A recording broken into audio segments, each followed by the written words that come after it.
Okay, guys, this is going to be probably the most annoying of all the recordings I've ever made, so bear with me. What I'm kind of doing is I'm driving right now, but I don't really have time to to sit down and actually record this in silence. So this is the best we've got. I just completed a 3-day water fast. Very excited about that, and it taught me a lot. So I'm gonna give you guys my rundown on what went into this. So I have a good friend and I actually ended up talking to him for a while about this. I should actually bring him on the podcast because he's got some really cool information about water fasting and just the research he's done into it. Um, Super interesting guy. So we talked for a while. Some else information about how to water fast and how to start correctly, how to end it correctly, etc. And it really wasn't that bad. So I did 3 days, well, a little over 3 days, like 80 hours or something like that. And I think my big takeaway from it was is that I love chasing growth, and that sounds so cliche and so uh, so traditionally overused. But what I really enjoy is I like being able to see myself changing. So I do a really hard thing, I suffer like crazy, I feel kind of like this. What's the word for it? I feel this kind of this desire to give up, and I don't. And in the making and keeping that commitment to myself, I feel like my self esteem grows. And that was an idea that I got from Stephen Covey. Was he said when you make and keep commitments to yourself, your your honor begins to outweigh your moves. And then another person said something along those lines. They said that if you want to increase your self esteem or your confidence, just make and keep promises to yourself. Anyway, so I chose to do something really hard. I said I'm going to do it for at least 3 days, and then I ended up doing it for just a little bit longer. And just doing something like that gave me such a boost of confidence in myself. And then it makes me want to do something else hard. So I was like, okay, I got to find the next challenge. And I've kind of become like I've become really excited with this idea of just what's a really hard thing I can do. And the question has changed due to this book that I read. It's called The Illusion of Money by Kyle Cease. And he talks a lot about this idea of who would you have to become to do X? Okay. And if that person you'd have to become, is the idea of that person exciting to you? If the answer is yes, you should do that thing. And it's this idea of trusting that inner voice that's kind of telling you where to go. I'm all about making wise decisions. I don't think you can be all in on a lot of these things. I think you still need to invest. You still need to play. You still need to cover your bases with your finances. But besides that, we don't need that much money to survive. And I think that we are our greatest asset. Brunson, when he's pinging and everything's dialed and I'm accessing all the God given talents that I have, I think money should be probably pretty easy, right?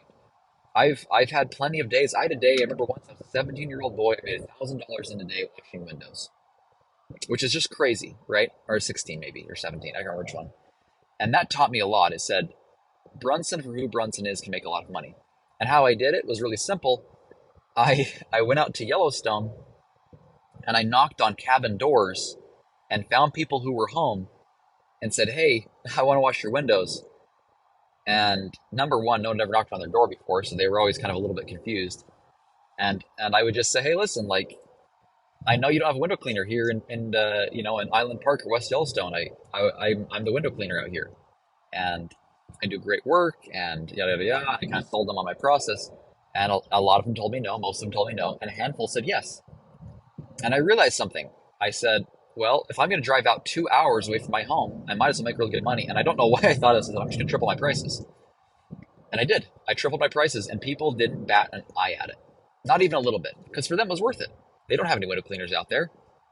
And they also know that if they have to go call somebody, have to do all the scheduling and yada, yada, yada, like it's easy just to tell somebody, yeah, start cleaning the windows. And sometimes they'd be sitting there just chilling. Other times they're having a family get together. It didn't matter. I'd sit there, start cleaning windows, keep to myself and keep quiet, plug in my earphones, listen to audiobooks. And it was an amazing experience. So what I've learned from all of this is that Brunson, when I'm running at my finest and my highest octane, money's not a problem for me. And do I think that's unique to me? I really don't. Anybody can wash a window. Anybody can knock on a door. I just think often we don't have the guts to do it, or we don't have the self-esteem or something. So not my latest belief, but I think one of my beliefs that's continually getting stronger is that we need to invest in ourselves, and not just in a way of like, oh, we need to get a bachelor's degree, which I used to be really opposed to, and now I'm like, yeah, that's fine. Like, get a bachelor's degree if that's what makes you, if that's what gets you going, then go for it. But for me, I'm a little more interested in like, how on earth can we say I'm willing to spend $15 for a Netflix subscription, but I couldn't afford a $15 gym subscription? Because the Netflix, what it does is it leaves you hollowed out and empty and sad, or whatever. And a gym membership, I'm not saying that gym, you even need a gym membership, you can just work out in your own room. But the point being that that pays massive dividends. If instead we invested on things that directly influenced our growth, and that was our core investment, I just feel like those just pay such better returns. So for me, I found that I do really, really well when I have a class that I get to go to. I'm not saying this to everyone, but I spend about $200 a month on my gym membership. And that seems like an obscene amount of money for a lot of people, but I go every day. I get to show up, and they almost, it feels like abuse, right? I show up and I suffer for 1 hour straight. I don't have to think about it. I don't have to think about what's going to happen. I just show up and say, I'm going to do exactly what they tell me to do. And I do it. And I have a great workout. I get wonderful mental benefits from it, which I'm not really chasing a lot of physical benefits. I don't really care that much. Honestly, I'm just really excited about the mental benefits that I get to get my headspace back. And then if Brunson's got the best headspace, money's just not that tough to come by.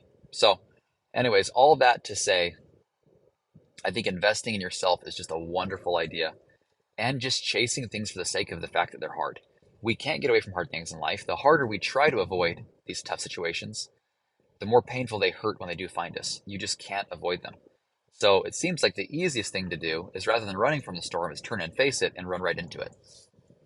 Um, it's funny. I don't. Yeah, I'm gonna share this like random thing. So last night, 2 nights ago, I had this weird dream.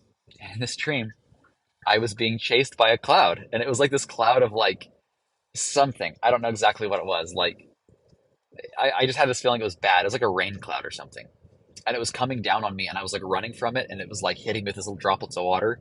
And for some reason, I was like, this is so bad, this is so bad. And then I realized I had nowhere to go, and I wasn't going to be able to run away from it. And it's so funny because in my dream, I just said, okay. And I turned around and I ran right into the storm. And I just sat there and just like embraced it, and it attacked me. And I was just like, all right, let's just go through this. If I can't avoid this, let's go all the way in on it. And it was so funny because I woke up and I was like, that was a weird dream. Like, why did I have a dream about me like running from a storm and then turning around and just running right into it? And I realized, because like lately that's become like this mantra for me. Don't run from the storm, turn and face it and run right through it. And when you do that, you get an actual emotional rush from the energy of choosing that hardness, or that hard decision. So when I say I did the water fast, that wasn't because I'm trying to like be this cool guru. I just said, I want to run into the storm. Like, life's going to be hard anyways. And I was struggling with my diet. I was struggling with control on my diet. And I was like, I want to be more disciplined in what I eat and how I eat it. And so I said, okay, I'm going to do something really hard, and I'm going to like redefine to myself what difficult is. Before, if not eating a cookie was hard, not eating 3 days is even harder. So it's like, okay, I'm going to just redefine what hard is. And I've been eating really clean ever since. I'm not saying that's how it always happens, but I do think there's a tendency sometimes to like overeat after a water fast. But regardless, it's been helping me train discipline. I didn't really do it. I did it partly for the health reasons, but mostly for the mental reasons. I take a cold shower every morning, not because, I mean, the health reasons are great, and I believe in that, but just for the sake of proving to myself in the morning that I can accept a thing that a lot of people, they can't stand. And I do it as part of my daily practice. So I'm trying to do more and more of those things. I've kind of got my eye on the next challenge. I still want to run 100-miler. I didn't finish the last one. I'm still bummed out about it. And I think I've maybe developed enough mental toughness that maybe I could do it this time. So I don't think that I was very mentally tough last time I did it. I was relying a lot on my physical abilities. I'm decently athletic, and I thought that my athleticism would carry me through. and it just didn't. And so this time I'm going to see, once the athleticism fails, which I failed at 50 miles and I just felt like I couldn't go anymore. I wonder if my mind can take me another 50 miles, right? So that's kind of this interesting like series of thoughts that I've been having lately, um, on how we chase these hard things in our life. So I guess my synopsis has been, all right, if Brunson always chases the growth first, and rather than ask myself, hey, am I going to take this job because it pays really well? I was offered a job that made a lot of really good money at one point, and and I didn't take it because I said I don't like who I'm going to become if I take this job. It doesn't feel like I'm going to become a good version of myself. And instead, I chose a job that paid less, and I got better benefits from it. I've too many times in my life just taken a job because of the money, and not because of who I'd have to become to be successful at it. And now, I mean, I'm doing door-to-door sales, which is considered by some people the scummiest of all jobs on earth, or the hardest of all jobs on earth, or just whatever you want to say. It doesn't really matter to me. But this is a job that I recognize that Brunson is going to have to become a fantastic version of himself to be successful here. So that's kind of become this new little mantra for me. It's like, okay, if I'm going to be really good at door-to-door sales, well, I'm going to have to be a really, really, really high octane human being, I think. So if that is worth anything to anyone, I hope it is. Also, I'm kind of considering just inviting more guests onto the show. Logistically, it's kind of a pain in the rear end, and I don't want to do it. But I have these really cool conversations, and I feel bad that I'm not sharing them with everybody because some of them are just incredible. Some of these people I get to meet, and some of these cool stories I get to hear. So, anyways, until next time, y'all take care. Have a good one.